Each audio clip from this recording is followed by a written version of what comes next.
మీ business ఏదైనా మీ ఊర్లో promotion చేయాలంటే అది సుమన్ టీవీతోనే సాధ్యం. ఇప్పుడే సంప్రదించండి. తన్మయి ఇంటర్ చదివిన విద్యార్థిని. బట్ ఈ 3 ఇయర్స్ నుంచి ఐ థింక్ ఇంట్లో ఉన్నట్టుంది. అందరూ అన్నట్టు ఇంటర్ విద్యార్థినిపై జరగలేదు. ఇంటర్ చదివింది. ఇప్పుడు 20 ఇయర్స్ తనకి. సో ఒకరితో పరిచయం ఏర్పడటం వల్ల ఏంటంటే అతను పెళ్లి చేసుకుంటాడని, అతనితో క్లోజ్‌గా మూవ్ అయ్యి పెళ్లి చేసుకుంటాడని నమ్మించుంటాడు. ఆ అమ్మాయి కూడా హోప్స్ పెట్టుకొని ఉంటది. కానీ పెళ్లి చేసుకోమని అడిగేసరికి మరి అతనికి ఆల్రెడీ పెళ్ళయింది. నేను ఇద్దరిని పోషించాలనే ఉద్దేశంతో ఈ అమ్మాయి బలవంత పెడుతుంది కాబట్టి ఏదో విధంగా వదిలించుకోవాలని అంత ప్లాన్ చేశారు. దీంట్లో ఏంటంటే మేము చెప్పొచ్చేది ఆడపిల్లలు కూడా చాలా జాగ్రత్తగా ఆలోచించుకోవాలి. ఆడపిల్లలు ప్రతి ఒక్కరు వాళ్ళ తల్లిదండ్రుల గురించి ముందు ఆలోచించాలి. మీరు ఎవరో ఒక అబ్బాయి కోసం, అది పెళ్లి అయిన అబ్బాయి కోసం ఇలా వెళ్ళిపోయి చివరికి తన ప్రాణాల మీద తెచ్చుకోవటం, దానివల్ల ఆ కుటుంబం అంతా బాధపడితే ఎంతవరకు సమంజసం? ఒకటి ప్రతి ఆడపిల్ల ఆలోచించుకొని జాగ్రత్తగా ఉండాలి మెయిన్. ఎందుకంటే ఇప్పుడు కాలం బాలేదు, పరిస్థితులు బయట చాలా అస్సలు బాలేదు. ఎందుకంటే మద్యం మత్తు కానివ్వండి, లేకపోతే గంజాయి మత్తులో కానివ్వండి, ముందు టార్గెట్ అయ్యేది ఆడపిల్లలే. తన్మయి కేసులో బయటకు వచ్చింది ఏంటంటే పోలీసులు కంప్లైంట్ ఇచ్చినా యాక్షన్ తీసుకోలేదు. దాని మీద కూడా మేము రిపోర్ట్ తెప్పించుకున్నాం. యాక్చువల్లీ 3వ తారీఖు అమ్మాయి నైట్ ఇంట్లో నుంచి వెళ్ళిపోయింది. 4 పొద్దునే వాళ్ళు వెళ్ళి కంప్లైంట్ ఇవ్వటం. కంప్లైంట్లో స్పెసిఫిక్గా బాలు అనే వ్యక్తిని వాళ్ళు తన మీద అనుమానం ఉందని చెప్పి పోలీసులు చెప్పారు. సో వాళ్ళు FIR I think 4th file చేశారు. ఆ డీటెయిల్స్ కూడా మాకు ఇచ్చారు. కాకపోతే వాళ్ళ పేరెంట్స్ అనుమానించి బాలు అనే అతని గురించి చెప్తామంటే ఏదైతే ఇన్వెస్టిగేషన్ యాంగిల్లో జరిగింది, అలాగే 3 రోజుల తర్వాత ఒక శవం కనపడిందని చెప్పటం, రాజేంద్రనాథ్ యాదవ్ అని సస్పెండ్ చేశారు. మేము అడిగాం ఎందుకు యాక్షన్ తీసుకోలేదా, ఎందుకు సస్పెండ్ చేశారంటే ఏదైతే కంప్లైంట్ ఇచ్చారో బాలు అనే అతని మీద అతన్ని ఇన్వెస్టిగేషన్ ఫాలో అప్ చేశారు. కానీ ఏదైతే బాడీ దొరికిందో దాన్ని ప్రాపర్గా ఆ ఇన్ఫర్మేషన్ అంతా పై ఆధారకాలు ఇవ్వలేదు. ఏదో పెట్రోల్ పోస్తాలు పెట్టేశారు. ఇదంతా కూడా న్యూస్లో వచ్చినట్టుంది. యాక్చువల్లీ జరిగింది అది కాదు. ఆ అమ్మాయి నాకు తెలిసి 3rd వెళ్ళిపోయింది కాబట్టి పోస్ట్ మార్టం రిపోర్ట్ ప్రకారం 7th దొరికింది. పోస్ట్ మార్టం చేశాక 3-4 డేస్ అయ్యి ఉంటుంది ఇన్సిడెంట్ జరిగంటే బ్లడ్ బయటకు వచ్చి కాటం వల్ల. చాలా క్రూరంగా అతను అమ్మాయిని రాయితో కొట్టడం కానివ్వండి, బాటిల్ చాలా ఇదిగా చేశాడు. సో హెడ్ ఇంజరీ అయ్యి ఆ బ్లడ్ అంతా బయటకు వచ్చి అది ఓవర్ 3-4 డేస్ అంటే అది కలర్ మారుతుంటుంది కదా, అంతా నల్లగా అయిపోయి, సో కరెక్ట్గా వాళ్ళు దగ్గరికి వెళ్ళి చూడకుండా ఏదో ఇలా చేసేసని ఇవ్వటం వల్ల ఆ రిపోర్ట్ వల్ల ఐ థింక్ ఆయన మీద యాక్షన్ తీసుకున్నారు. బట్ పోలీసుల ప్రకారం వాళ్ళ ఎఫ్ఐఆర్ కాపీ 4th రిజిస్టర్ చేశారు.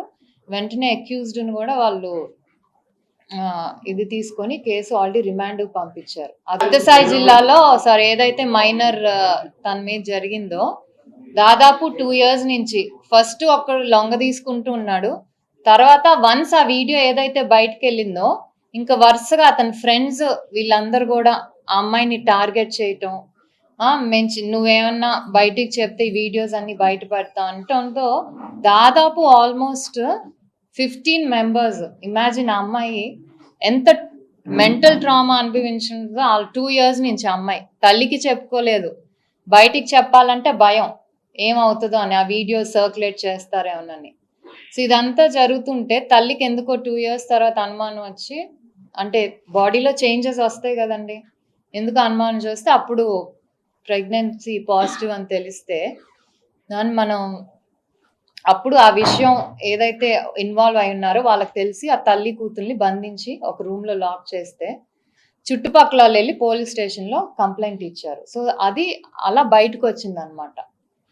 ఆ విషయం బయటికి రావటంతో ఈ అక్యూజ్డ్ ఏదైతే సంఘటన జరిగిందో దాన్ని కొంతమంది ఏంటంటే వాళ్ళని కాపాడాలనుకుంటారు.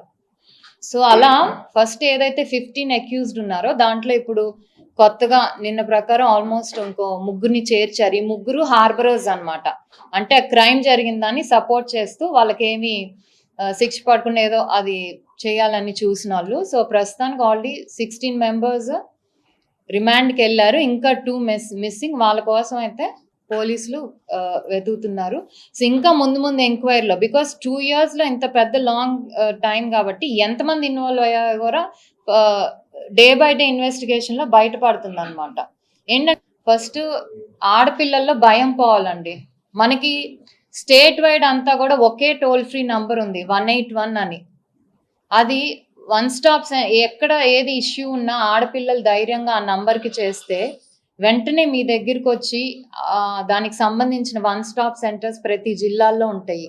వీళ్ళు ఎక్కడ ఏ ఇష్యూ జరిగినా మీ వెంటనే స్క్రోలింగ్ వచ్చినా, లేకపోతే పోలీస్ స్టేషన్ నుంచి వాళ్ళకి ఇన్ఫర్మేషన్ ఇచ్చినా, లేకపోతే డైరెక్ట్ ఎవరైతే బాధితులు ఉన్నారో వాళ్ళు వచ్చి వన్ స్టాప్ సెంటర్స్లో కంప్లైంట్ చేసినా కూడా వాళ్ళ దగ్గరికి వెళ్ళి ప్రొటెక్షన్ దగ్గర నుంచి కానివ్వండి, వాళ్ళని వాళ్ళ దగ్గరికి తీసుకొని ఇనీషియల్గా వాళ్ళ దగ్గర ఉంచుకోవటం, తర్వాత దాని గురించి ఇన్వెస్టిగేషన్ చేయటం, అవసరం అయితే అమ్మాయికి థ్రెట్ ఉంటే పోలీస్ ప్రొటెక్షన్ ఇవ్వటం, లేకపోతే హోమ్స్కి పంపించటం, ఇవన్నీ కూడా చేస్తున్నారు. ఈ అవేర్నెస్ అనేది ముందు ఆడపిల్లలకి తెలియాలి.